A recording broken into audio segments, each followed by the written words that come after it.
దేవుని ఘనమైన నామమునకు స్తోత్రములు. ఈ వాగ్దానం వింటున్న మీకందరికీ మన ప్రభువును ప్రియ రక్షకుడైన యేసుక్రీస్తు నామములో శుభములు, మా హృదయపూర్వకమైన వందనములు తెలియచేస్తున్నాం. ఈరోజు దేవుని వాగ్దానం హెబ్రీయులకు రాసిన పత్రిక 10వ అధ్యాయము 35వ వచనం. మీ ధైర్యమును విడిచిపెట్టకుడి, దానికి ప్రతిఫలముగా గొప్ప బహుమానము కలుగును. ఈ వాగ్దానం వింటున్న మనందరి వెనుకడిలో మంచి దేవుడు నెరవేర్చునుగాక. ఆమేన్. ఈ వాగ్దానాన్ని మనం పరిశీలిస్తే ఇక్కడ ప్రభు మనతో మాట్లాడుతున్న మాట, మనం ధైర్యం విడిచిపెట్టొద్దు. మనం ధైర్యంగా ఉందాం ఎలాంటి పరిస్థితులు గుండా మనం వెళ్ళినా. ఎందుకంటే మనం ధైర్యంగా ఉంటే మన దేవుడు గొప్ప కార్యం జరిగిస్తాడు మన జీవితంలో. తద్వారా మనకి గొప్ప ప్రతిఫలం ఇస్తాడు. కాబట్టి మనం ధైర్యంగా ఉంటేనే దేవుడు కార్యం చేయగలడు. మనలో ధైర్యం రావాలంటే మన గుండెల్లో విశ్వాసం ఉండాలి. నేను సేవించే దేవుడు సజీవుడు, నేను సేవించే దేవుడు నేను ఈ బాధను అనుభవిస్తుండగా చూస్తున్నాడు, నేను ఈ నిందలు అనుభవిస్తుండగా చూస్తున్నాడు, నేను ఇబ్బందులు గుండా వెళుతూ ఉండగా నా యేసయ్య చూస్తున్నాడు. వీటన్నిటికీ దేవుడు పరిష్కారం నాకు అనుగ్రహిస్తాడు, మంచి కార్యాలు నా దేవుడు నా జీవితంలో చేస్తాడు అని మన మంచి దేవుని మీద విశ్వాసం ఉంచాలి. కన్న తండ్రి ఉన్నాడు. ఆ తండ్రి తన కళ్ళ ముందు తన పిల్లల్ని ఎవరైనా బాధ పెడుతుంటే, తమ పిల్లలు ఏదైనా ఇబ్బందులు గుండా వెళుతుంటే కన్న తండ్రి చూస్తూ ఉండగలడా? ఏదో ఒకటి చేసి ఆ కష్టం నుండి బయటపెడతాడు, ఏదో ఒకటి చేసి ఆ సమస్య నుండి బయటపెడతాడు కదా. కన్న తండ్రే, ఈ లోక తండ్రే చూస్తూ ఊరుకోలేడు. మన పరమ తండ్రి ఈ లోక తండ్రుల కంటే కోటి రెట్లు గొప్ప తండ్రి. ఆయన చూస్తున్నాడు, మనం అనుభవిస్తున్న వేదన చూస్తున్నాడు, మనం అనుభవిస్తున్న శ్రమను చూస్తున్నాడు, మనం అనుభవిస్తున్న ఇబ్బందులు చూస్తున్నాడు. అన్నిటినీ గమనిస్తున్న దేవుడు తప్పక వీటన్నిటి నుండి విడుదలిస్తాడు, గొప్ప బహుమానం మనకిస్తాడు ఆయన. అయితే ఆ నమ్మకం ఉండాలి మన దేవుని మీద. మన దేవుడు మన తండ్రి, ఆయన మన పరలోకపు తండ్రి. ఎన్నోసార్లు ఆయన అన్నారు కదా, మీ పరలోకపు తండ్రి అనే మాట ఎన్నోసార్లు ఆయన అన్నారు.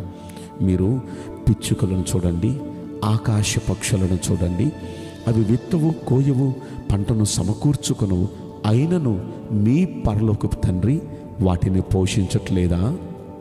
మీరు వాటికంటే శ్రేష్ఠులు కారా అంటున్నాడు. అంటే ఆ మాటలో మనం గమనిస్తే ఆ పరమ తండ్రి మన తండ్రి. ఆయన ఖచ్చితంగా మనం ఏ బాధలు గుండా వెళుతున్నామో, ఏ శ్రమ గుండా వెళుతున్నామో చూస్తున్నారు. వీటన్నిటికీ తగిన ప్రతిఫలం ఇస్తాడు, గొప్ప బహుమానం ఇస్తాడు. నమ్మండి. దేవుణ్ణి ప్రార్థించటమే కాదు, దేవుణ్ణి సేవించటమే కాదు, ఆయన మీద నమ్మకం ఉండాలి. అలా దేవుణ్ణి నమ్మి మన పూర్వీకులు ఎంతో ధన్యులయ్యారు కదా. అంతవరకు ఎందుకండి, దానియేలు గురించి ఒకసారి మనం చూద్దాం. దానియేలు జీవితంలో ఆయన మీద కుట్ర చేశారు. ఎలాగైనా సరే ఆయన మీద ఏదో ఒక నేరం మోపాలని ప్రయత్నం చేశారు. వారి తరం కాలేదు. ఆఖరికి వారి ప్రయత్నాల్లో ఒక ప్రయత్నం, ఇక ఈ విషయంలో తప్ప దానియేలు ఎక్కడ దొరకడు. మనం ఎవరిని పడితే, ఏ బొమ్మను పడితే ఆ బొమ్మను మొక్కేస్తాం, ఏ మనిషిని పడితే ఆ మనిషిని మొక్కేస్తాం. ఈ దానియేలు అయితే అలా చేయడు, దేవుణ్ణే నిష్టగా భక్తి చేస్తాడు. కనుక ఇప్పుడు రాజుకే మనం మొక్కుదాం. ఇక రాజే ఇక మన నుండి దేవుడు. మన దేవతలను, మన దేవుళ్ళందరినీ పక్కన పెట్టేద్దాం. 30 రోజులకి ఈయనే మన దేవుడు.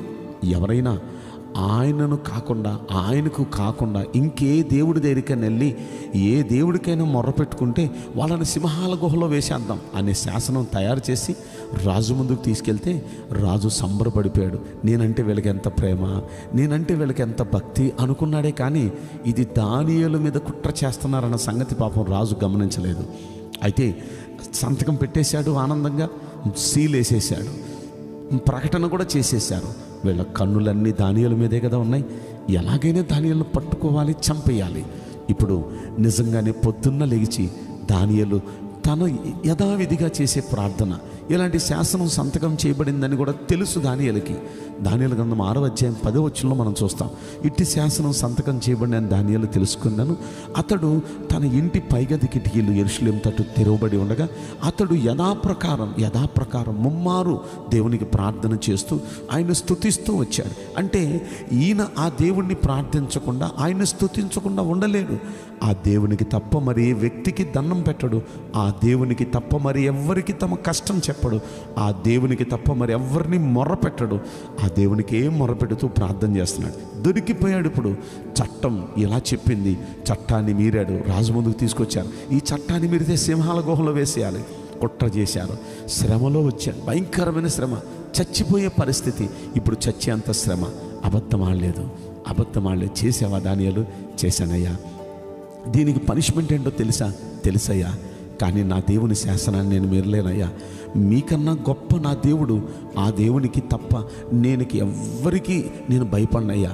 నేను కరెక్ట్గా ఉంటాను. ఇదిగో ఆ దేవుని శాసనం, ఆయన తప్ప వేరే ఎవరిని పూజించకూడదు, సేవించకూడదు అన్నాడు. కనుక నేను మీరలేనయ్యా, నన్ను వేసేయండి సింహాల గుహలో. ధైర్యంగా చెప్పాడు. తీసుకొని వెళ్ళి సింహాల గుహలో వేస్తున్నా సరే నన్ను రక్షించండి, కాపాడినల్లా ధైర్యంగా సింహాల గుహలో పడ్డాడు. ఓ మాట మనందరికీ తెలుసు, రాత్రంతా సింహాల గుహలో ఉన్న ఒక్క సింహం కూడా దానియేలుకి ఏ హాని చేయలేదు.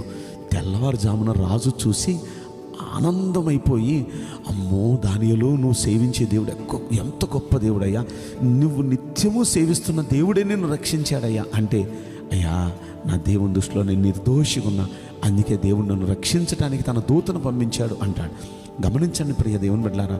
ఆ తర్వాత బయటికి తీసి రాజు తర్వాత స్థానం, ప్రధానమంత్రి స్థానం దానియేలుకి ఇచ్చాడండి. అంటే గొప్ప బహుమానం. ధైర్యం విడిచిపెట్టకపోతే దేవుడు ఇలా గొప్ప బహుమానం ఇస్తాడు. ఈరోజు నీ వాగ్దానం వింటున్న ప్రియ దేవుని బిడ్డలారా, మీకు కూడా గొప్ప బహుమానం ఇవ్వబోతున్నాడు. ధైర్యంగా ఉండండి. మన ధైర్యం ఎవరో చెప్పనా? మన ప్రభువైన యేసయ్య. ఆయన మనల్ని చూస్తున్నాడు. ఆయన మనం అనుభవించే బాధలు చూస్తున్నాడు, మనం అనుభవించే వేదనలు చూస్తున్నాడు. వీటన్నిటి నుండి బయట పెడతాడు తప్పగా. లోక తండ్రే, లోక తల్లే వాళ్ళ కళ్ళ ముందు వారి బిడ్డలు బాధలు ఉంటే చూడలేరు. ఎలాగైనా బయట పెట్టాలనుకుంటారు కదా. వాళ్ళకు ఉన్న సామర్థ్యం తక్కువ, కొంతవరకే చేయగలరు. మించిన వాటిని చేయలేరు తల్లిదండ్రులు. కానీ మన దేవుడు చేయలేనిదేముందండి? మన దేవుడు మనల్ని విడిపించాలి అనుకుంటే చాలు, మరుక్షణంలో విడిపించేయగలడు. ఎంత భయంకరమైన సమస్య నుండి అయినా ధైర్యంగా ఉండండి. గొప్ప బహుమానం మీకు కలబోతుంది. పిరికితనం తీసేయండి. దేవుడు చూస్తున్నాడు, దేవుడు విడిపిస్తాడు. మన ప్రార్థనలు వింటున్నాడు, ఖచ్చితంగా మేలు చేస్తాడు. ధైర్యంతో ఉండండి. మీ అందరి జీవితాల్లో మంచి దేవుడు మంచి కార్యాలు జరిగించునుగాక. ఆమేన్. నేను మీకోసం ప్రార్థన చేయబోతున్నాను. పరిశుద్ధుడా, ప్రేమగల యేసురాజా, మీ పరిశుద్ధ బంగారు పవిత్రమైన నామమునకు నిండు మనసుతో కోట్ల కొలదిగా స్తుతులు, స్తోత్రములు, వందనాలు చెల్లిస్తున్నాం. ఈ వాగ్దానం వింటున్న ప్రియుల జీవితంలో దయచేసి ఈ వాగ్దానం నెరవేర్చండి. ధైర్యంతో నింపండి. మీరున్నారయ్యా. ఏదొచ్చినా మీరు చూస్తున్నారయ్యా. తప్పక మీరు స్పందిస్తారయ్యా. మమ్మల్ని విడిపిస్తారయ్యా. కృతజ్ఞతలు.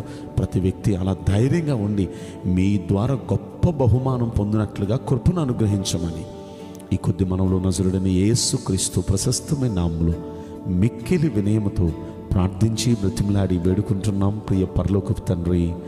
ఆమేన్. May God bless you all. Thank you.